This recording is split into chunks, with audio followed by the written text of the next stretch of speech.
You're listening to The Secrets of Sacred Art, where we unearth the hidden treasures, history, and deeper meanings in religious and sacred art. We're your hosts, Alix Murray and Kathryn Laffrey. Welcome to episode 16, Our Glorious Heavenly Host, a survey of angels in sacred art. In this episode, we'll be exploring images of angels in a variety of styles of sacred art and throughout church history. Please follow The Secrets of Sacred Art in Apple Podcasts, Spotify, or your favorite podcast app. For a fuller experience, you can join us on the SQPN YouTube channel, where you can see all the images we're discussing on the show. You can find us on social media at facebook.com/StarQuestMedia, on X at SQPN, or on Instagram at StarQuest Network. Since we're talking about angels today, let's start off with a prayer to our guardian angel. Angel of God, my guardian dear, to whom his love commits me here. Ever this day be at my side to light and guard, to rule and guide. Amen. Amen. All right, so we're talking about angels, and I want to get right into what the church teaches us. And there's a wonderful quote in the Catechism of the Catholic Church in paragraph 329 from St. Augustine. And it says, St. Augustine says, "Angel is the name of their office, not their nature. If you speak of the name of their nature, it is spirit. If you seek the name of their office, it is angel. From what they are, spirit. From what they do, angel. With their whole beings, the angels are servants and messengers of God, because they always behold the face of our Father who is in heaven. They are the mighty ones who do his word, hearkening to the voice of his word." I love that quote. Yeah, it's pretty. Well, do you know what? St. Augustine is lovely, isn't he? The way he describes things. I love how he kind of, he's willing to kind of go to the heights of heaven and then come back down to earth. Let us know how it all relates. That's what I love about him. Yeah. So there's more in the Catechism about angels. In paragraph 332, angels have been present since creation and throughout the history of salvation, announcing this salvation from afar or near and serving the accomplishment of the divine plan. They closed the earthly paradise, protected Lot, saved Hagar and her child, stayed Abraham's hand, communicated the law by their ministry, led the people of God, announced births and callings, and assisted the prophets, just to cite a few examples. Finally, the angel Gabriel announced the birth of the precursor and that of Jesus himself. They are very busy. Yeah, all the time. Yeah. And then one more paragraph, 336. From its beginning until death, human life is surrounded by their watchful care and intercession. Beside each believer stands an angel as protector and shepherd, leading him to life. Already here on earth, the Christian life shares by faith in the blessed company of angels and men united in God. So we have this excellent whole group all around us. And we got a guardian angel. We do. There all the time. We do. Absolutely. And so I'm actually going to talk about what angels are not. So I'm glad you started off with a positive. So it's not like it's negative, but this is what they aren't, because I think there's a lot of confusion. We were just talking about this. There's a lot of confusion around angels or heavenly spirits. And so hopefully this will help people make it'll make it a little clearer what they're not. So I'm going to start off restating St. Augustine. Angels are pure spirit. And in other words, they are not of the material world. When they do appear in the material world, it's truly a miracle, and it's a great mystery how that happens. If one does experience seeing an angel, it is safe to assume that they are not cute and cuddly. And there's a reason that their salutation is usually, "Do not be afraid." They're not the spirit of a dead human being. This is something or a dog for that matter. Like, how many little ornaments and paintings do we see with dogs and cats and deceased loved ones, and they've got the wings, like they're angels. That's not what angels you are. Can't just Humans slap are wings humans on something. and say, oh, it's an angel. No. So angels are angels and human beings are human beings. That the end. So one is not the other. And no two angels are alike. And so this is one of the ways that they are very different from us. We're of the human species, or Homo sapiens. But they're completely different species, each angel. And St. Thomas Aquinas reasoned that since angels have no informed material, there can be no individual members of an angelic species. And because the species is actually something that happens in the material world, if that makes any sense. Does it, multiple members of the same species. And I think that's because you and I, the reason we're of the same species is because there's no way that you and I can like merge into each other. We're separate members of the same species. Whereas because they don't have that material or that matter, they would just like they wouldn't be distinct. Does that make sense? Thank you, St. Thomas Aquinas. That was a deep dive. Okay. I always try to, it's I think it's a little, just think about it a little bit. Just sit and think about it. Yeah. Yeah. So, now, continuing with the idea that each angel is unique, not all angels have the same function or mission. There's the hierarchy of angels, and we'll be exploring how artists have depicted the different ranks of angels, of heavenly spirits throughout history in today's episode. And lastly, and this is really important, angels are not to be worshipped, nor are they to be treated as a servant or a pet. Worship is for God alone. I think we all know that. Angels deserve our respect because they possess personhood, just like we do. And they're not to be named or manipulated, as if we could even do that, but don't even try. And they look after us for obedience and love of God, in obedience and love for God, and because they love us. And angels, especially our guardian angels, are not to be taken for granted. The end. I have spoken. Exactly. Very good, Alix. Yeah. Thank you. Can you tell I feel very strongly about this? Oh, no, I agree with you, because in searching for images for this episode, there was some crazy stuff that came up. So please, people, be careful when you're out there looking for images of angels. Go to sound sources, because you're going to get some crazy stuff out there, and pray before you go on the internet. You should be doing that anyway. I think there's a priest out there that has a great before you go on the internet prayer. If you look for it, I think it'll pop up. But yes, and I also think, and I think really when you're looking at something, there are certain principles that the Catechism lays out on understanding the nature as much as we can of angels, and those principles can be applied, and they are applied to sacred art.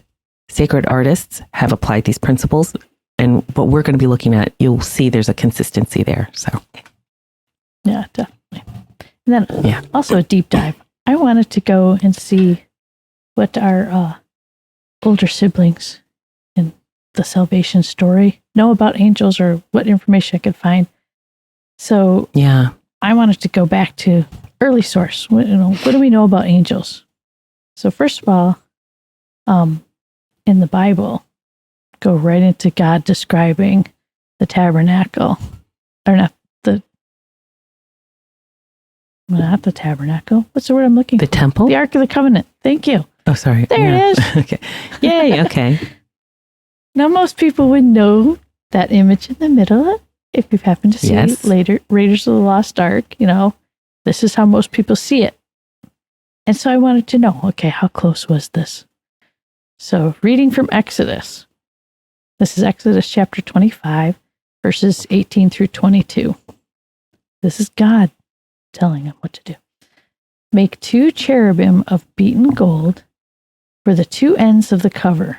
Make 1 cherub at one end and the other at the other end, of one piece with the cover at each end. The cherubim shall have their wings spread out above, sheltering the cover with them. They shall face each other, with their faces looking toward the cover. This cover you shall place on top of the ark. In the ark itself you are to put the covenant which I will give you. There I will meet you, and there, from above the cover, between the two cherubim on the ark of the covenant, I will tell you all that I command you in regarding the Israelites. So here's just says cherubim. There's not a strong description except for the fact that they have wings that could spread forward. And so I wanted to know more faces. And faces. So they have faces. Yeah. So, okay. So this should be pretty well understood. And so in searching, I was like, okay, so what do cherubim look like? Found a great article on the website Torah.com. This is written by Professor Rahan Eckler. And he wrote an article called What Kind of Creatures Are the Cherubim? And I highly recommend, the link will be in the show notes, to read through this article. Great article, because he went through a lot of different images that were from other cultures of the time and in and around the Middle Eastern area. So you kind of get an idea of, okay, what had faces and what had wings, and would they have worked? You know, would it be face of a man on a lion or the face of a man on an ox with wings? Would these work? And gave a great explanation and resources for why they would not work. And then he went as far as bringing up this to the lower right-hand corner of the screen there, the sketch of a stamp of the seal from Beth Shemesh. Shemesh? Yes. And Shemesh, yeah. Shemesh, yes. And he said this about it. He said, illustrating wings as arms. A stamp seal, which is probably dated between 1100 and 900 BC, depicts an armless winged human whose wings are spread out straight at his side like the wings of the Ark of the Cherubim in the temple. So in the temple, and I went again to the Bible going, okay, how were those cherubim described in the temple that Solomon built? So this is from 1 Kings chapter 6, 23 through 27. And I did my own little very rough sketch of the cherubim in the lower left corner. And it says, in the inner sanctuary, he, Solomon, made 2 cherubim, each 10 cubits high, made of pine. Each wing of a cherubim was 5 cubits, so that the span from wingtip to wingtip was 10 cubits.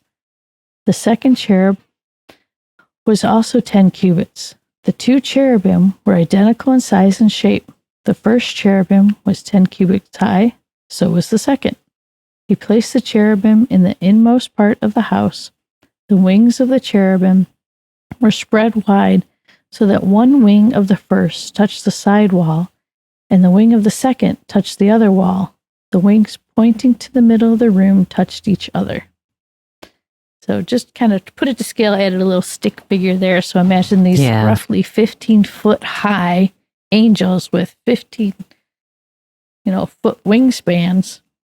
So impressive. Angels. Yeah. Do you know, and it's interesting. I'm just wondering, reading this, sorry.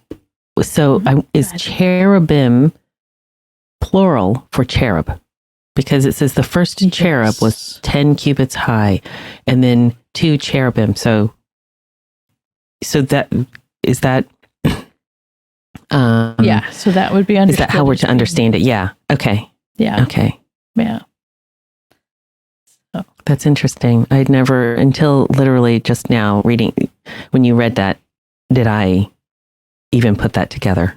Yay! This was the first time I had actually thought of the cherubim as having a human shape with their arms as wings instead. Yeah. Yeah. And I thought, okay, that's pretty fascinating. So it is fascinating. And actually, I think they did a good job on Raiders of the Lost Ark, huh? because I those think so, wings too. are like their arms. Yeah. And it's interesting because, of course, and we're going to go into the different types of angels. These, if you go to the sketch at the bottom, the stamp seal, you've got the arms as wings, but then you've also got what look like these undulating other wings, like curved around on either side of the body. That could be like the 6 wings of the seraphim. Who knows? That is really fascinating. That's really fascinating to me. I love that. I love that. Yeah. All right. So let's progress along here. Alex, you want to tell us about this image you found? Yes. So this is from the Catacombs of Priscilla, and it is the Annunciation. And I'm just going to read from Luke, the first chapter of Luke, verses 27 through 31. A virgin dwelt betrothed to a man of David's lineage. His name was Joseph, and the virgin's name was Mary. Into her presence the angel came and said, "Hail, thou who art full of grace, the Lord is with thee. Blessed art thou among women." She was much perplexed at hearing him speak so, and cast about in her mind what she was to make of such a greeting. Then the angel said to her, "Mary, do not be afraid. Thou hast found favor in the sight of God. And behold, thou shalt conceive in thy womb, and bear a son, and shalt call him Jesus." Now, this image, as I said, was found in the Priscilla catacombs in Rome. It's from the 3rd century, and on the left of the image, we can see the delicate outline of the Blessed Virgin Mary, and she seems like she's reclining in a chair, and she's taking in this extraordinary message from an extraordinary messenger. And there's an ethereal quality, I think, to this image, and I don't know if that was present when it was first painted or because it's aged over time. I really don't know. It's important to note that Gabriel really resembles a human being. There are no wings, and he stands level on the ground, and his garments are kind of weighted in a similar way that Our Lady's garments are. So, in other words, there's little information to suggest that he's a spirit. You know, it looks like 2 people, and I think unless you would have to be very much entrenched in this culture and be familiar with the story of the Annunciation in order to look at this image and go, that's the Annunciation. Do you know what I mean? Yeah, she almost. So it even looks like he's wearing a toga. Yeah. I wonder if it was like that because of the time period. Were they trying to it'd be like, okay, Christians will know what this is, but no one else will? I don't know. It's really interesting. Or even, I wonder, this is what I was thinking, is you have to pull from the culture, because of course, you know, going out and evangelizing and communicating this information to people, you have to pull in elements of their culture that they're going to understand. So obviously, yes. So she's not just seated in any old chair. You know, as you said, it looks like a throne. Certainly, she would be a woman of importance. And if you look as Gabriel is pointing his hand, you can kind of see the suggestion of a toga wrapping, you know, around the upper part of his arm. It even looks like he might be holding something like a staff in the other arm. I mean, again, you know, it's hard to tell because, you know, as images age, and this is from the 200s, a lot of things can change, and you know, you and I might want to see something and that's not really there, but I do think that it suggests there's a type of toga, and different people of different ranks in Roman society wore different types of togas. Not everybody, and so this is a toga of somebody of authority that he's wearing. And I also like how his little foot is just kind of sticking out so there's like movement. There's movement in his image as well. But yeah, this is one of the earliest images of an angel, and it looks nothing like what we would imagine them to be. Yeah. So, well, I loved how you said drawing from the culture, because our next example is definitely drawing from the culture of its time. So this is from 359 AD, and they know the date because it was carved on this sarcophagus of Junius Bassus. I think I said that right. Yeah. And what I found fascinating about He's long gone. It doesn't matter. He's long gone. This is in the Vatican Museum. Obviously, someone of high rank to have this sarcophagus carved the way it is. The whole front of it is covered with images from salvation history. You've got Christ in the middle with Peter and Paul on either side. There's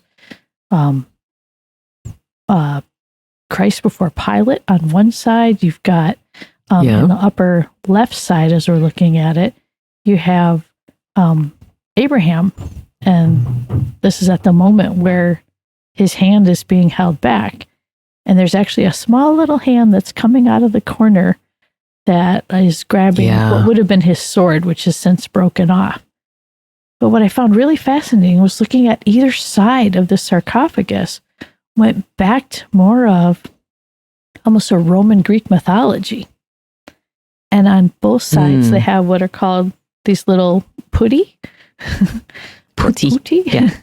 Yeah. Yeah. So these cute little chubby cherub looking angel things, which I had always thought were just kind of a Baroque thing, but I just forgot about all the little things flying around. But what was really neat is you've got this contemporary cultural image for the sarcophagus, but what they chose to have these little chubby things working on is one is harvesting grapes, and on the opposite side, which I don't have shown here, they're harvesting wheat. So they're trying to bring in, make that connection with the culture. Yeah. To things that, things that people will understand, because it's part of their, drawing that in.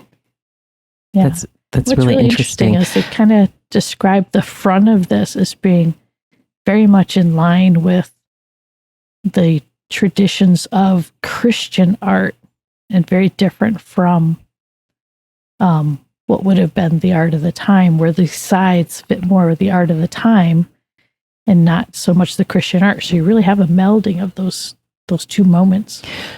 Yeah. You know what I just thought about? I wonder if Mr. Junius Bassus was a convert, and this sarcophagus might have been started in one way with the sides, and then the front was done as he to line up with his beliefs. I mean, obviously we'll never know, but that could also be. They know that he was a Christian convert, and a lot of people at that time period didn't get baptized until right before they died. But that wasn't because they converted on their deathbed. They just thought that they would hold off baptism until they were about to die to kind of make sure that they were in good standing. Make sure. Make sure. Yeah, you can understand. It's very practical. Yeah. Yes. So let's move forward. Okay. Now these two images. So these images come from a fragment of an icon in Metoria, Greece. And so this is a little bit further into, further along in Christianity. And on the left is an image of a seraphim. And it has 6 fiery wings hiding his body, and only the face and a portion of its legs are showing. Now, seraphim are known as burning ones, and they stand closest to the altar of the mystic lamb, and they sing, "Holy, holy, holy, Lord God of hosts." And images of a seraphim in sacred art, especially in churches and cathedrals, remind us that we are joining our voices to theirs in the Mass during the Sanctus. And I have to say something about this image. And I know, Kathryn, that you we both, when doing our research, we're like getting some things kind of blend together and other things don't. And so the images of angels in sacred art are not their own species. They tend to blend together. And this was really, I read one source that said, oh, this is a cherub or cherubim, a guardian, an angel who is a guard. But then and I think they're saying that possibly because he's holding two spears as if he's standing on guard.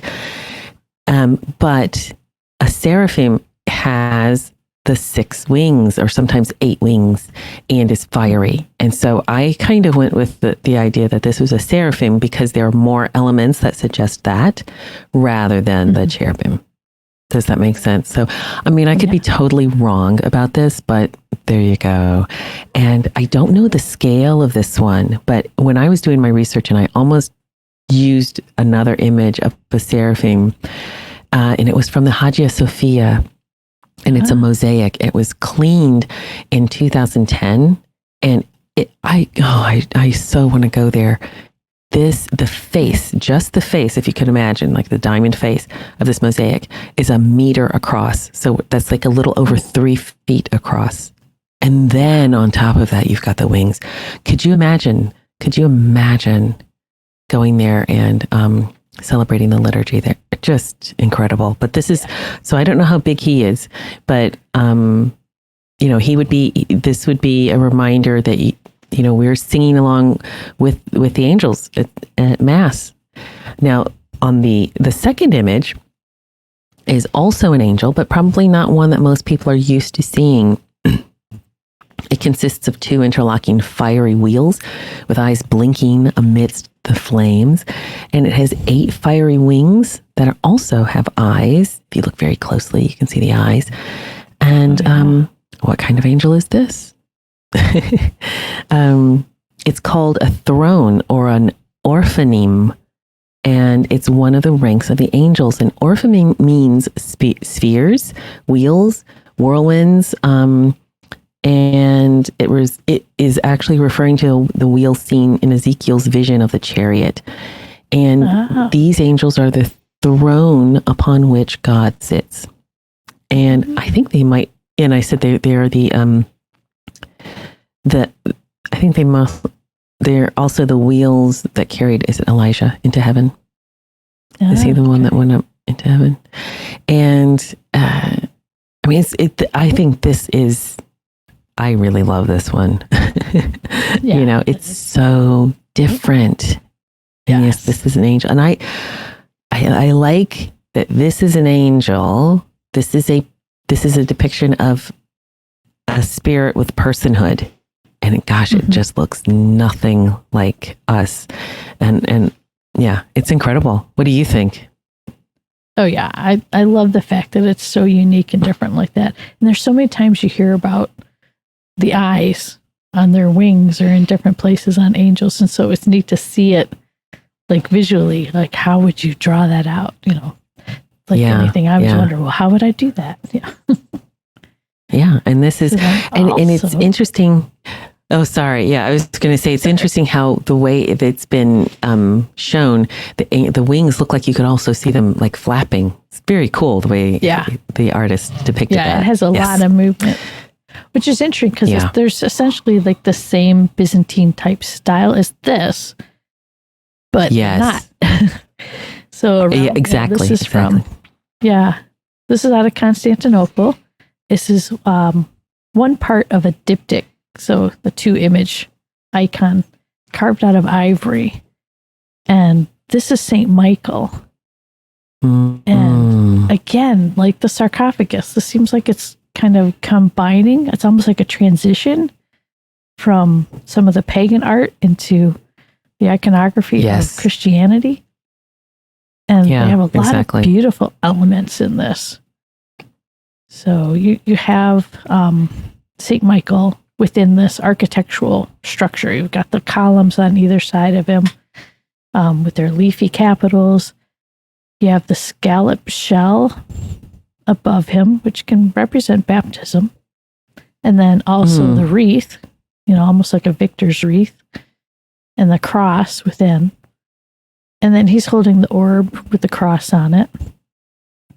But I love the way this was, kind of almost, I felt like a transitional piece. It was so highly decorated, and yet it's beautiful. And, You know what that wreath actually looks like is the reliquary that the crown of thorns is in from Notre Dame. Mm-hmm.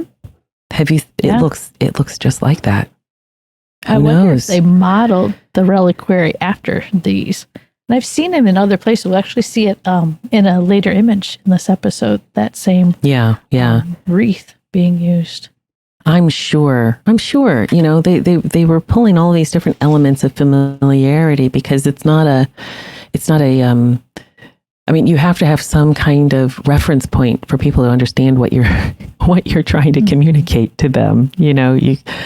It's like you can't make up a language and expect people to understand you. It sounds like gobbledygook. For me, whenever I see Byzantine art, a lot of it, I feel like it is that transition. It's where East meets West. It's where, old and new coming together. So it's one of my favorite styles. But moving on. It is beautiful. Iconography. Yeah. Oh, yay. We could talk about this so much, but we're just going to be very brief about the two images that we have. And so this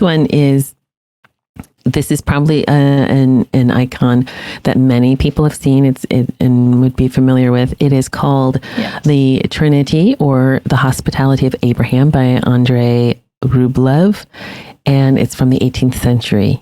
And it features three angels seated around a table.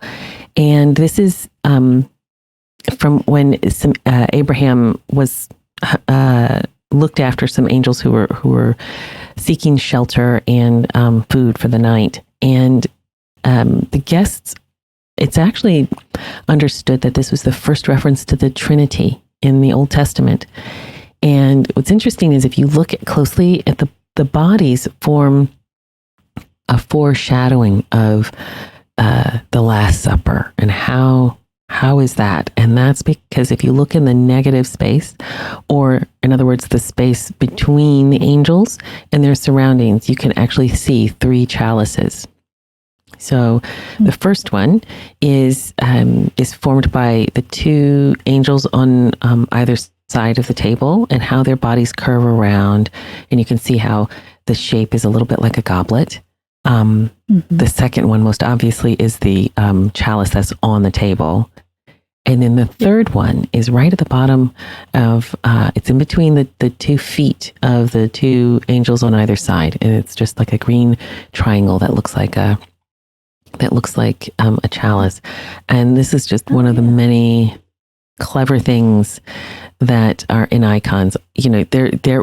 They're meant to be stared at for a long time, and you can. And so so iconographers will put all kinds of interesting elements in to help you with your prayers and to draw you into the space that breaking down there's not, the depth isn't there in icons because it wants to just like collapse everything into this one moment of eternity. Yeah.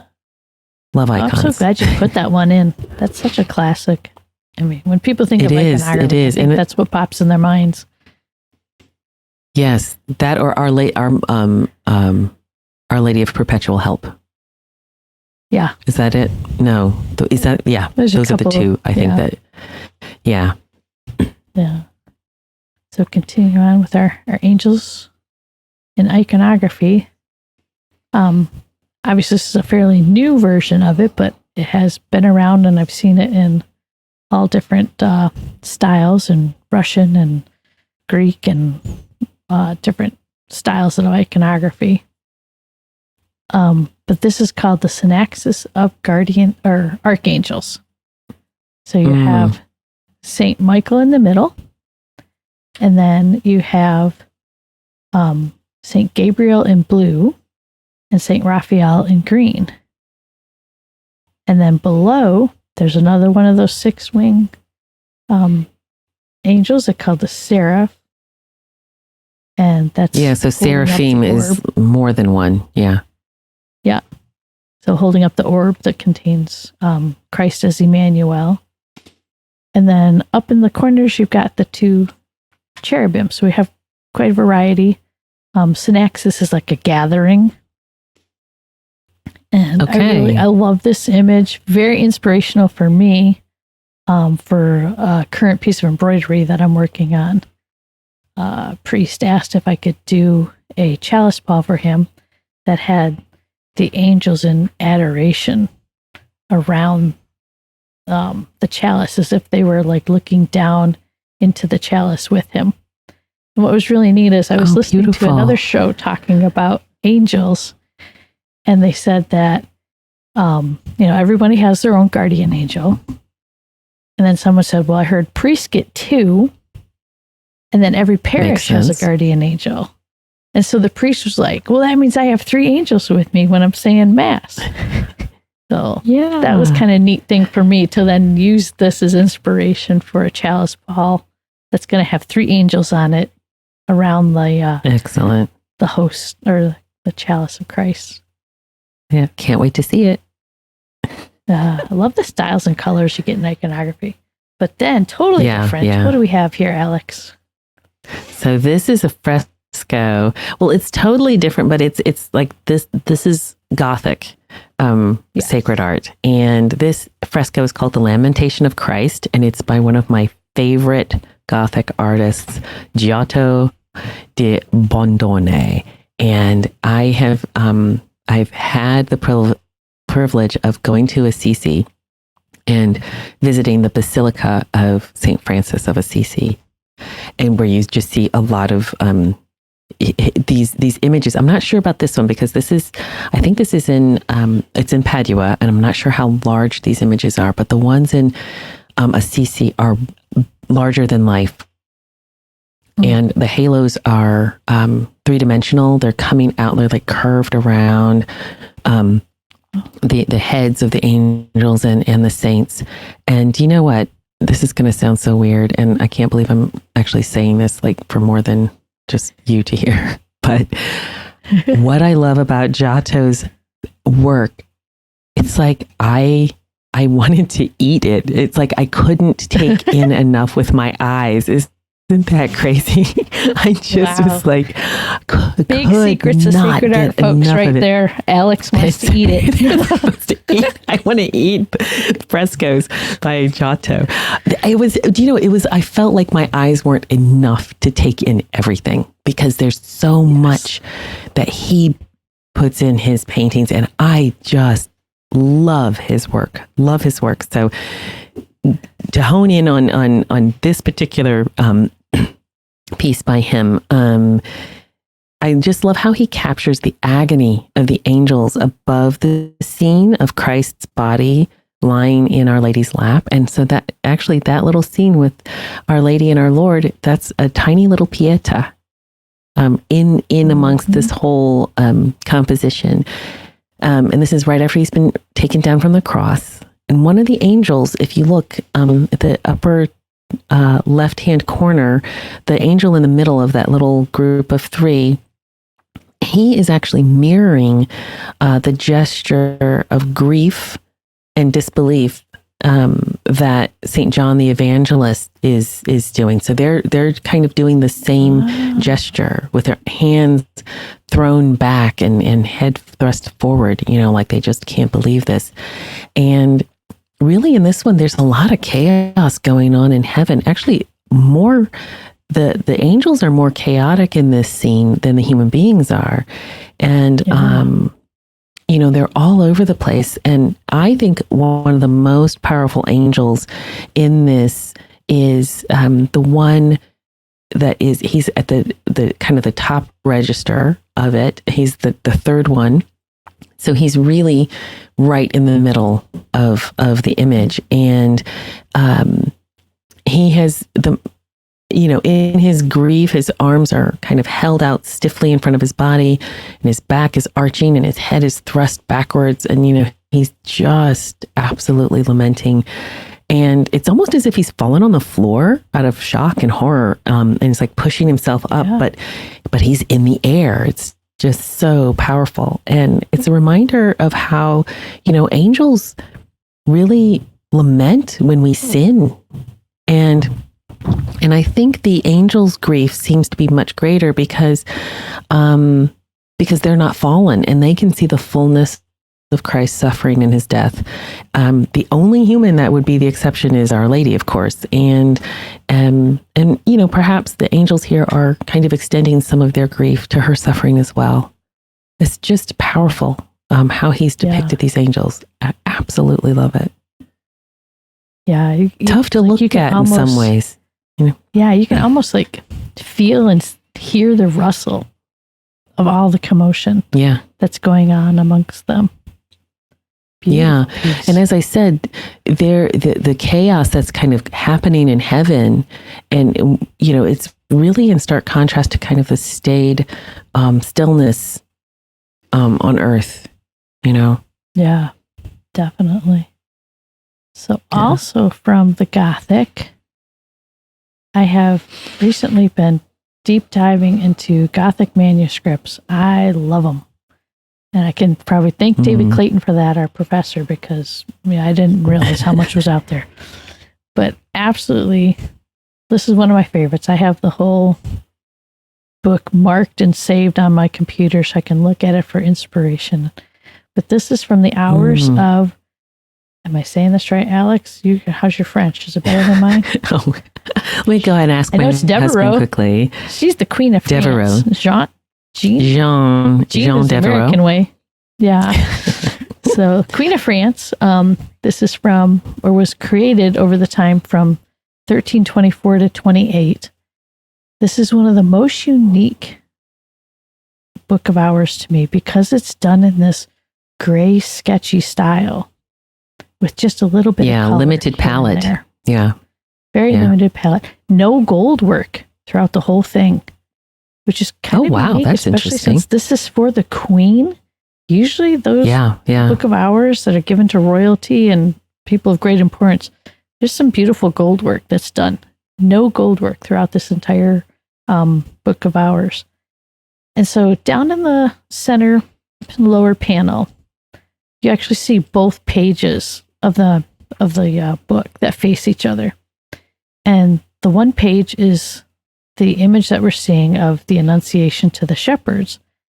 But opposite of it is actually Christ's road to Calvary, his walk with the cross. And throughout this whole book of hours, there's this unusual pairing between announcements and joy and suffering, which I found really fascinating. And then the larger image in the center, you're seeing the whole picture. So you have almost a framed picture of the Annunciation, which a lot of information points to the angel who did the announcing was also Gabriel. And then a lot of other little angels around. And this kind of ties back into our animal episode we did last time. There's so many wonderful little sheepdogs running around and sheep and fabulous work. A goat? And a goat, a little naughty goat. So in the close-up of the central image, I love the expression, the point, the direction, and movement that we get from the angel, where he's pointing out to them, like, this is amazing what's happening. He has a little scroll, which usually is like their announcement. Yes. And all the dogs are very much throughout the whole page looking at the angels. Like the dogs know they're there somehow. Yeah. No, I think it's great. It's very, I love the movement in this. And, when I would really love to do a little more exploring on how the medieval mind understood angels, because there was a playfulness and there was like, when you look at the images, there is a real relationship between the angels and human beings. Yes. And I even saw one, I found one again, almost used it, but decided not to, where there's some angels singing in a choir and this man is just peeking into a window, and he's pinching one of the angel's wings, and the angel's like looking up at him like, what are you doing? And so I do, they are definitely, there's a dignity in the way the angels are presented and are represented, but there's a relationship there. They seem to be very comfortable with the idea of angels being all over the place. And I love that. Yeah. And talking about the playfulness, the panel that's to the right in the red frame, I had to zoom in on this because it's one of my favorite sections of this whole page. You have one little angel who's leaning out the side of the frame of the main image, and he's pointing down at this shepherd sitting all by himself with his dog, almost as if they're like off on a hillside, like, oh, what do I care? I don't have to be there with everybody else. Yeah, the angel's face and expression is almost like, hey, you, this is for you too. Pay attention. Yeah. And the little scroll is like heading down toward him. Exactly. So exactly. And it is. And just look at the delicacy of the angel's index finger pointing. Just this little, that little bit of an action, which really speaks to the skill of the artist here. That, because you know how things, those are probably like 2 strokes, but if you just get one of those strokes slightly off, it totally is gone. Yeah, exactly. I love the wings as well. So yeah. Now, so we've seen some great stuff. We have, and there's more to come. And but first, we'd like to take a moment to thank our patrons who make it possible for us to create the Secrets of Sacred Art, including Ben H., Carmen M., Wayne K., Lance, and Christopher L. Their generous donations at sqpn.com/give make it possible for us to continue the Secrets of Sacred Art and all the shows at StarQuest. You can join them by visiting sqpn.com/give. Yes, thank you, our patrons. All right, we're yes, thank jump you. Forward now into the Renaissance. Alix, yes. What did you find for us?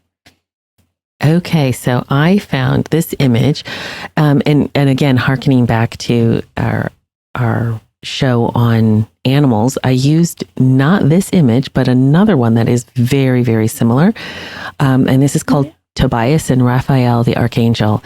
And it's by the follower of Andrea del Verrocchio. And just to give the little story of Tobias and the angel, the old man Tobit, a merchant and devout Jew, sent his son Tobias on a long journey to collect a debt. God sent the archangel Raphael, the winged figure, to accompany Tobias and his dog. And his dog is that little cloudy-looking little dog. And Tobias is carrying a fish, a gutted fish. And if you really look at it, you can actually see the little line on the fish's tummy where he was gutted. And just to be a little gruesome, but you can. And it's, people think actually that Verrocchio's pupil Leonardo might have painted the fish and the dog in this one. Wait. You said Leonardo? Leonardo. Okay, Leonardo? Yes, oh. Yes. So that's, I think so. He did the fish and the dog, and it's really popular. At this time, there was a devotion that was really building up around the archangels, and so that's why this images of Raphael were very popular during this time. And what I love about this painting is how they're arm in arm on their little adventure, and Raphael is obviously the one in charge. I think this is a good lesson for us with our guardian angels. If we walk arm in arm the way Tobias did with Raphael, you're not going to go wrong, are you? And also Raphael is advising him. He was supposed to gut this fish. All kinds of stuff, he had to burn the organs of the fish to get rid of a demon that was harassing his soon-to-be wife, who'd already lost 7 husbands, and also the scales. I think it was the bladder or the gall of the fish was used to cure his father's blindness, and so a lot going on. But all of this was per the advice of Raphael, who guided Tobias on his journey and looked after him. Yeah, it's a gorgeous image, isn't it? It is. I love the mimicking and rhythm of Raphael's wings and Tobias's cloak and his tights. Yeah. Yes. Well spotted. That's really good. Yeah. Yeah. And the little dog just seems to be part of the whole landscape. He is. He just seems to be almost not there, the dog seems otherworldly. Yeah. Like a little cloud. He kind of mimics the clouds at the top. One of my favorite books was called Sky Dog, where the dog came down from the clouds. Okay. There you go. There you go. Maybe that's what it is. There you go. But wouldn't that be cute? Oh, I love that idea. Like the dog coming down as a cloud and joining them on their journey. Well, another angel with lots of background, and also from our Renaissance. Here we have the Annunciation by our favorite Fra Angelico. He's one of our guys. Yes, absolutely. He is. Yes. He is. This is from 1426. It's tempera on a panel. This is in the Prado Museum. I actually got to see this in person. Oh my goodness, I could have spent days in front of this image. Well, that was the whole point. You're supposed to. Yeah, I know. Yeah. I know. I wish it was in a church so I could have been on my knees praying. And there's other panels that are below this image and on, around it because it was once part of a altarpiece. But the detail that you get in this, again, like an icon, those details just draw you in and you just get lost in it. The wings on Gabriel, gorgeous. Just all the little layers of feathering and the way they're like strong but light, if that makes sense. Yeah, they look, yeah. So, this was originally painted for a monastery near Florence. And then you have Adam and Eve on the left being expelled from paradise. So you have damnation and salvation now of humanity in this one image. Yeah. And there's another angel, sorry, in the background. Oh, yes. There's the other one behind Adam and Eve, kicking them out. Yeah, exactly. Yes. Was it Gabriel No, it wasn't Gabriel who was standing with a flaming sword at the gates of paradise, was it? Because it would be really interesting if it was the same angel. No, that was, I forget the name. It's because there's the Uriel? 7. Yes, I think it is. Yeah. Of the 7 names. I think it was that one that I heard come up. Something for our listeners to deep dive into, see what they find. Yeah, let us know. The names of 3 for sure have been called out, but we know there are more of the archangels. Yeah, and the rest of the names are through tradition that goes way, way back, even to the Old Testament, I think. Yeah. Yeah. So what's neat about Fra Angelico is the way he's another one. I really like transitional pieces of artwork. He was that merge between Gothic and Renaissance. And he would be high Gothic. Yeah. So very unique. It is. So and I love the sun. I love the beam. Yeah. Okay. We could talk about it. Oh, you said I think we're beams? going to have to. Yes. I love that. Yeah, the beam of light. I love it. But I was going to say, we need to do a deep dive on Fra Angelico because we love him so much. He's so amazing. Yeah. So viewers, as you see these images, if you want to know more or you want us to take a deep dive into it, jump on Discord and tell us, hey, I'd love for you to do more. Actually, Alex, I was looking at our Discord, and one of our, I believe it's our patron, Ben H, left us a nice little message on Discord. And he said, sticking with Northern Midwestern theme, I'd love to see an episode on the cathedral in Green Bay, Wisconsin. So, we are loving a lot of stuff we're seeing in Wisconsin. I think Alex and I might have to jump in and do one on that. We do. Yeah. Yeah. My husband's in Wisconsin this week. Send him there. Yeah. All right. Yeah. He got to stay an extra day because of a storm. Yeah. Anyway. Yeah. You know how that goes. So the next one. So the next sacred art movement we're going to look at is the Baroque movement. And this is the image of the Ecstasy of Saint Teresa of Avila by Bernini, Gian Lorenzo Bernini. And it's captured the moment of ecstasy and in what is considered the sculptural masterpiece of the Baroque period. And of course, we're just looking at this sculpture. We're not looking at all of the gilded relief behind it, if that's the right way to describe it. It's an extraordinary piece, and it's quite large as well, I think. And it was carved from Carrara marble, and it's depicting, as I said, Saint Teresa in her ecstasy, and it's located in the Carano Chapel inside the Baroque Church of Santa Maria del Vittoria in Rome, and it's life size. So when they say it's large, I mean life size is pretty big. And I think this is a good example of how Baroque art was heavily influenced by the Renaissance, which was in turn influenced by Greek and Roman art, which had started coming back. You know, they were making a lot of, I guess you could say, archaeological discoveries, but they were really starting to move away from that Gothic style and into something that was more like the ancient Greek and Roman styles. And we can go into the philosophy about why that happened, but not today. The angels, the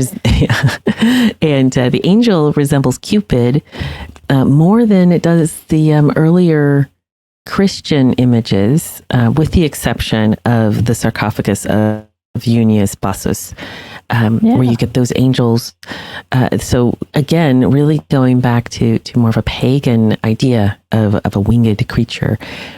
And this is also when angels started changing from being depicted as, powerful adults or something otherworldly into, they're starting to morph into babies and little imps. It's really odd. Very strange. Anyway. Yeah, like you said, that throwback to what we saw in the sarcophagus. Yeah. So for my it's extraordinary. I don't want to take away from how incredibly beautiful it is. It's just that it's interesting how the idea of what an angel is starting to change. Yeah.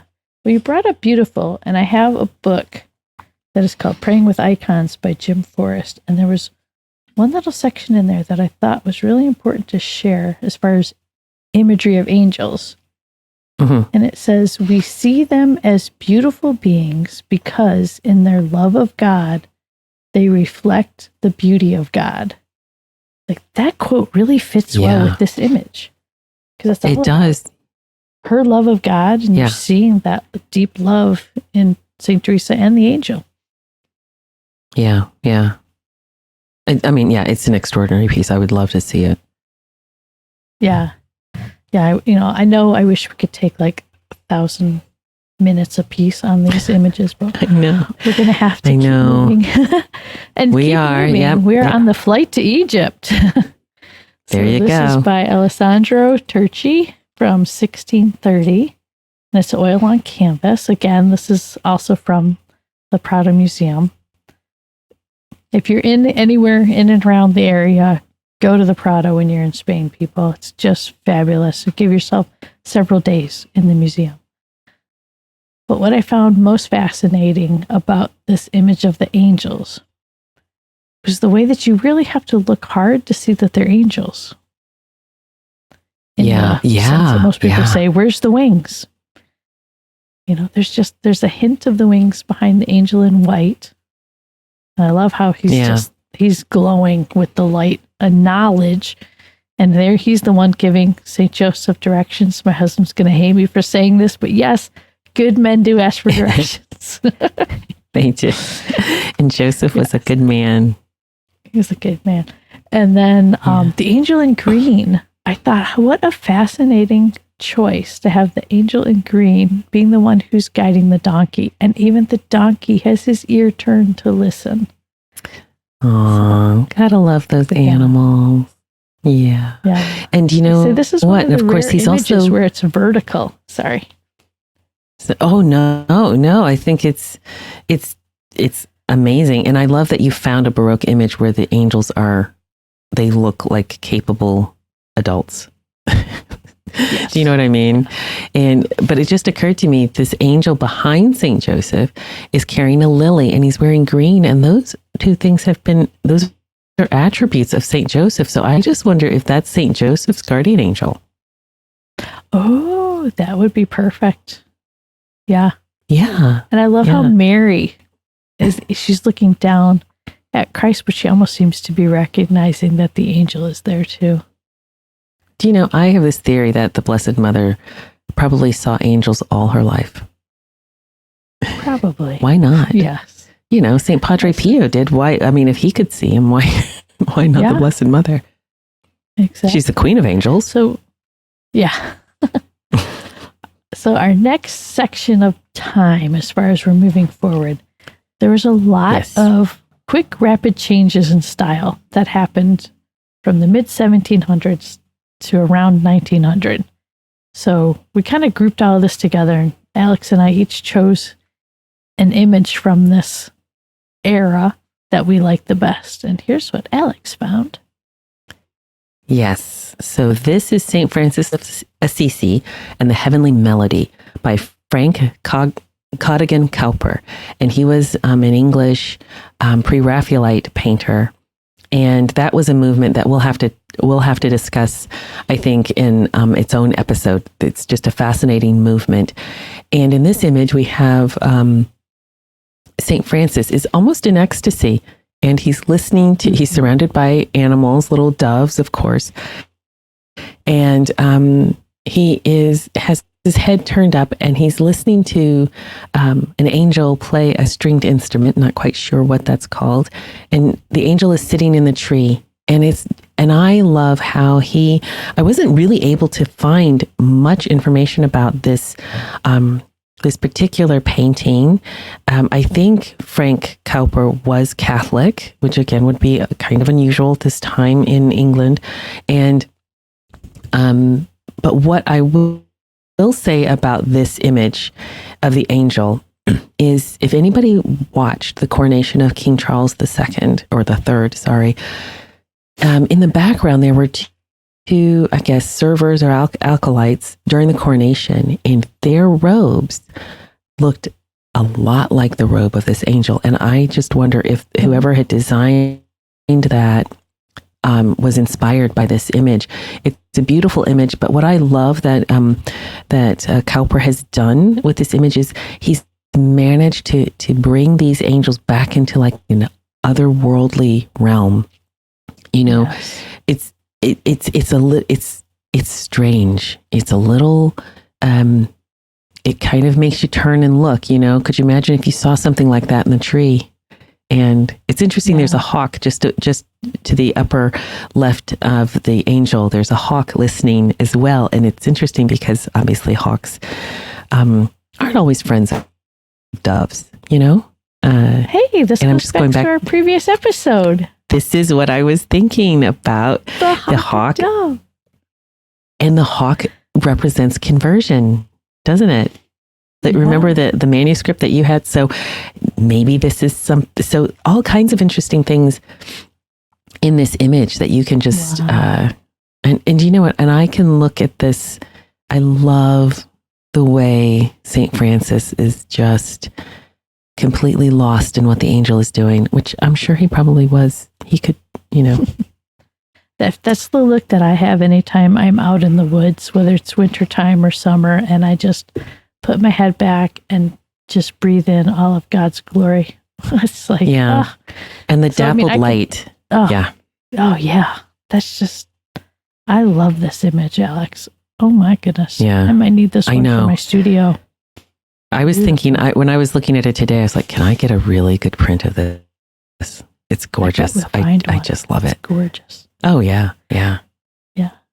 So then I decided we need some stained glass in here. One of my favorite media ever for sacred art. I love the stained glass.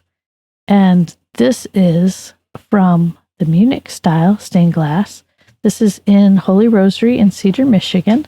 And this is the Annunciation window. And it has always been one of my favorites since I first saw it. And I think I was in maybe 7th or 8th grade when I first saw this window. And I love sitting as close as I can to it. And when the sun rises and it hits this window in the morning, yes, it's amazing. So what I love about it is the gorgeous. Wings. Yeah, the wings, the way it lets you see in a visual way the overshadowing. So really, so you get that kind of feel. Also, the fact that the wings are stylized in such a way that they have eyes, but more like a peacock's wings have eyes. Yeah. And then even our little baby angel friends at the bottom are absolutely great to look at. Those are at eye level when you're walking through the church. And so you can get up close and look at them. And there's our little wreath again, similar to what we saw way back. Yes, absolutely. So, fascinating. So these windows came out of, like I said, Munich, Germany in the mid-1800s. And this is Franz Xavier Zettler, his company. And he also worked with Franz Meyer. I think they said might have been his father-in-law, but I have to look that up, from the Royal Art Institute. And these two stained glass artists are the ones who really made the Munich style what it is today. And the way that they did the beautiful imagery on this is you have these very large panels that are then brushed over, and there's a process of sponging on or completely covering and scratching off this layer to help create the shadows and the imagery on this. And they really did rely heavily on Gothic paintings and Renaissance altars for their architectural images that are within the window. It's beautiful. One of my favorites. Yeah. And then if you want more information about this window, Father Libby, the pastor at Holy Rosary, has a YouTube video link that we'll put in our show notes. And he starts talking about this window at about the 19 minute mark. But great explanation of the window. Nice. All right, Alix, our last little set of slides here. Yeah. Gosh, boy, this was a fast trip. I feel like I was flying on angel's wings. Anyway, so this mosaic was made by my good friend Martin Earl, and he is a very talented, very gifted sacred artist in the UK. And he's just a wonderful. He's one of my inspiration artists. He's an all-around good guy. I love Martin and his family. He's got the cutest family. And I think his depiction of Saint Michael is really extraordinary. Just the colors. This is a mosaic, and he is just a genius when it comes to mosaics.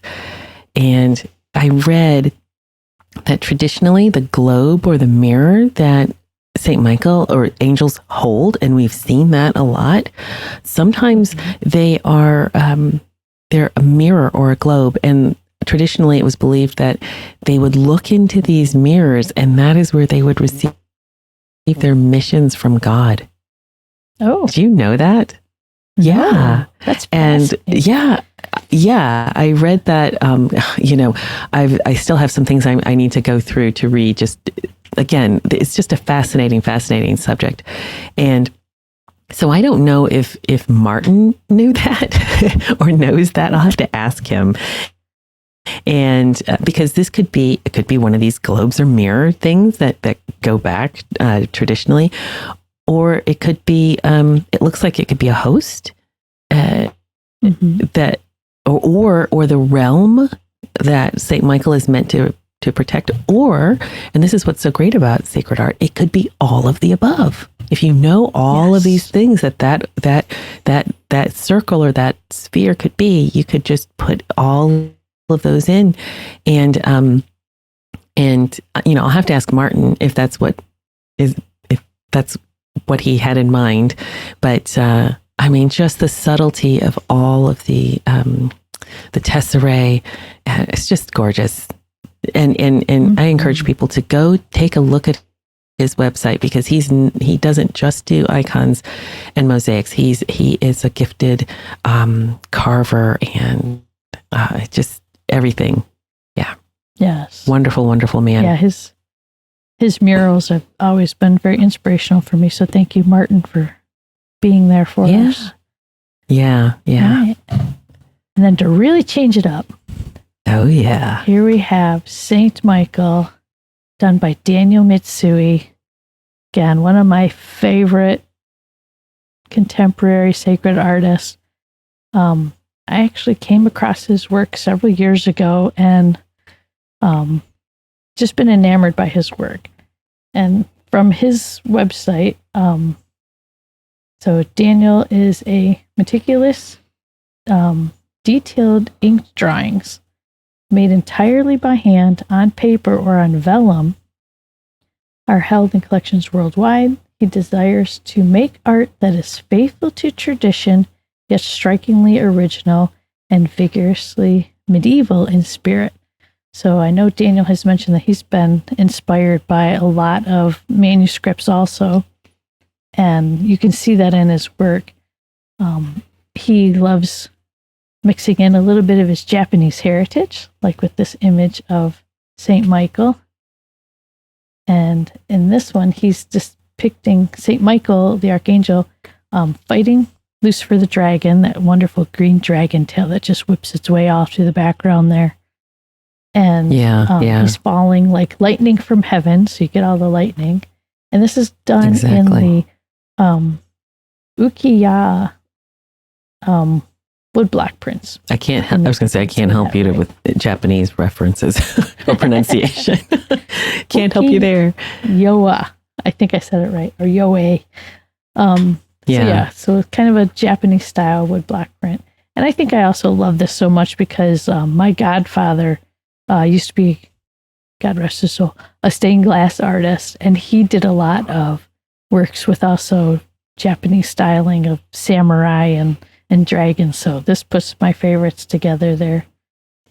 And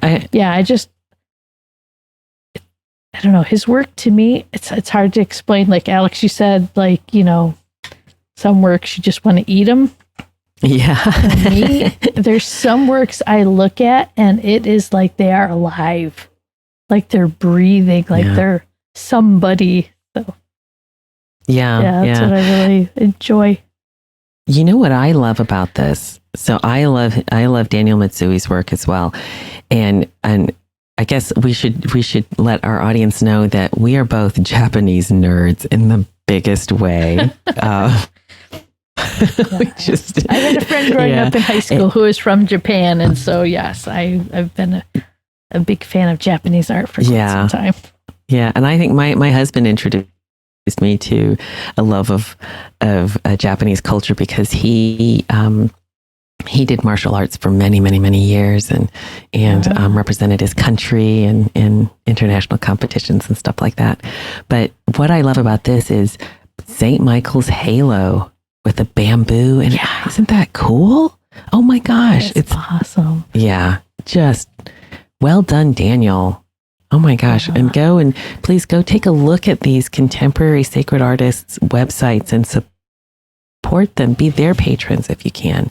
Because they're making stuff that's going to be around for hundreds of years. Honestly. Yeah. That's the level of quality. Daniel has a lot of great variety out there too. So you'll see some of his works are are a little different. This is more of his Japanese style. He has some that look like old manuscripts. His work's incredible. And again, another one of my inspirational artists that I like to check out.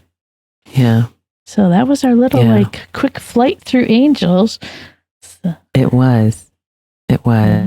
Not long enough, but all good things must come to an end. Yes. So we'd like to thank you for listening to the Secrets of Sacred Art on Star Quest. To find previous episodes of the Secrets of Sacred Art and to send feedback, please visit sqpn.com/sacred art. You can email us to comment at sacredart@sqpn.com or leave us a comment on YouTube. Join us in conversations about this art and more by visiting Secrets of Sacred Art channel on the StarQuest Discord community at sqpn.com/discord. Again, I love putting up more pictures. If anybody wants to see something more, shoot us a message and we'll share even more images because we're finding a lot of them just to narrow down to a few. Yeah, absolutely. And we'll be back next time when we'll be discussing Our Lady of Walsingham, Hidden in Plain Sight. Please enjoy the following. After this, stay tuned. When we're done signing off, we're sharing with you a YouTube video from our professor, David Clayton, who worked with Paul Jernberg to do a beautiful chant composition of the St. Michael prayer. So until then, I'm Kathryn Laffrey. And I'm Alix Murray, and we hope you find something beautiful. Bye-bye.